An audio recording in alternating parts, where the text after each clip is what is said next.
What's going on, guys? Mr. Black Magic back again with another review, and this time it's for an indie game called Kyub.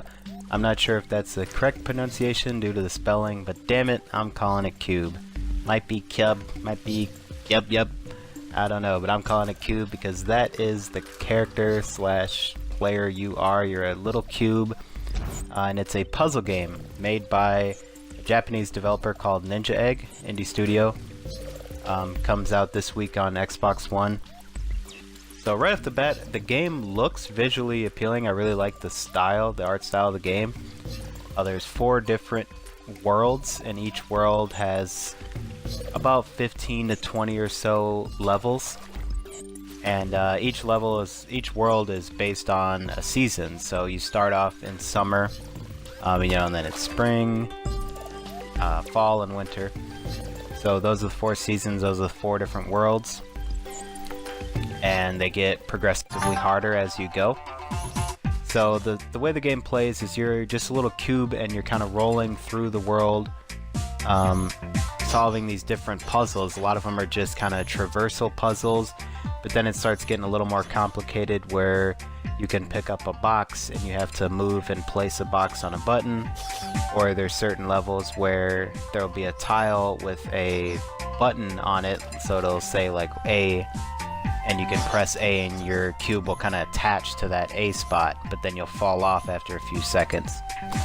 And the game actually gets really difficult, but first I want to kind of touch on the camera. So right when you start off the game, there's contextual tutorials right in the first few levels, and right off the bat it tells you use the right stick to move your camera and left stick to move your character.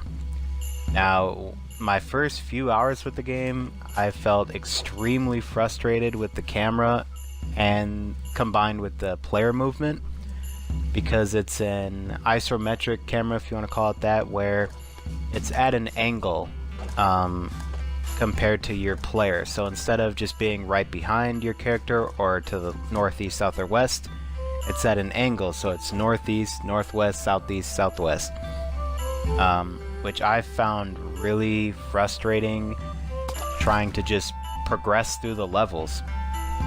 Oftentimes I found myself just falling off a ledge because I thought I was going forward, but instead I was going to the left or right.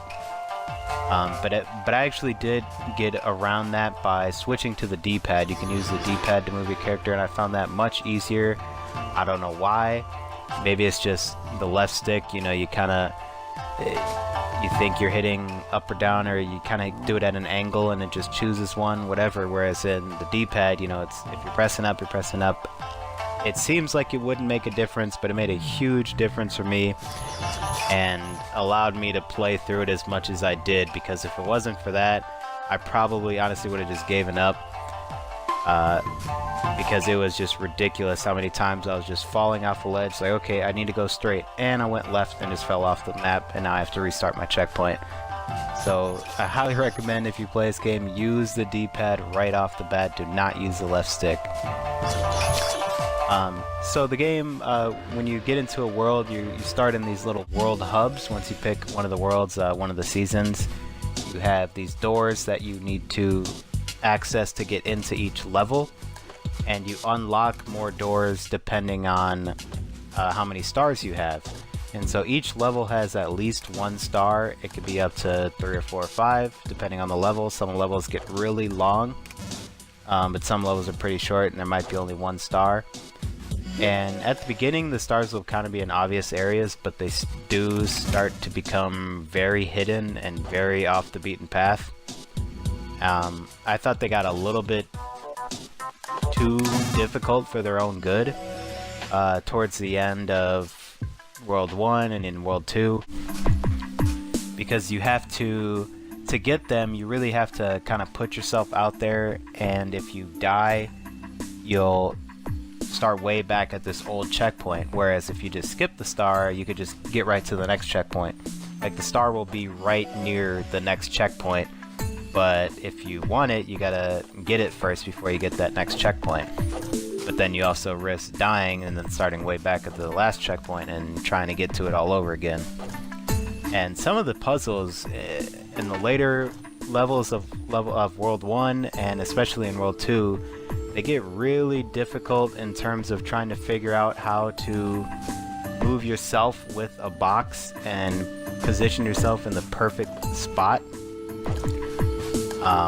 Just because the box, when you attach it to yourself, it'll move with you. So if you move up, let's say, now it'll be on top of your head, and then if you fall back down, now it'll be to your side, and then you can roll with it or whatever. And it gets really difficult, which, I mean, to some people that might be a bonus, and I'm not one to shy away from difficult games. If you guys, anyone knows me, they know that to be true, especially with puzzle games. I don't shy away from difficult puzzle games, but I thought this game was a lot more frustrating than it needed to be, and frustrating in not in a good way. Some games it's frustrating, but then you get that aha moment and you just feel satisfied. This game was frustrating to the point where I would just stop playing, but then I'd come back and I'd finish what I was stuck on in 5 minutes. So it's one of those things where if it's hard for you, maybe it might be too hard where you just give up and stop playing the game, or maybe it's just that right amount of difficulty for you to have a fun, tough puzzle platformer, platformer type of game. So, I mean, that just depends on each gamer. Also, when you're in the world hubs, there's a shop that you can go to, and the shop you use some stars and you can buy these different costumes to change the look of your cube. So like one might cost 10, and then you can change into like a little sumo guy. Like I think there's about 8 or 9, and you can buy those just pure cosmetic reasons, nothing more than that.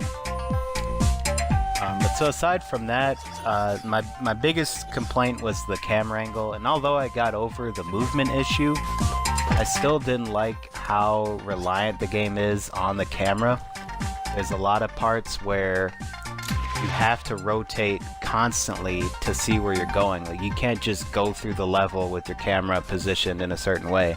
Sometimes it forces you to look all around and constantly switch left, right, move left, look, turn your camera right, move right, turn your camera left. Which I thought that was a little annoying. I didn't think it was necessary. I thought they could have easily just designed the levels to where you didn't have to do that. I felt it was just an unnecessary annoyance. So overall, I'd give the game, I'm hovering around the 6.5 area, 6.57, because it looks good and I do enjoy a difficult puzzle game, but I felt this was too difficult for its own good and not in a good way. And then the camera angle, that really bothered me. So hopefully this review helped you guys out. Let me know what you think down in the comments below if you end up picking up the game, and subscribe to the channel for more reviews. Thanks for watching.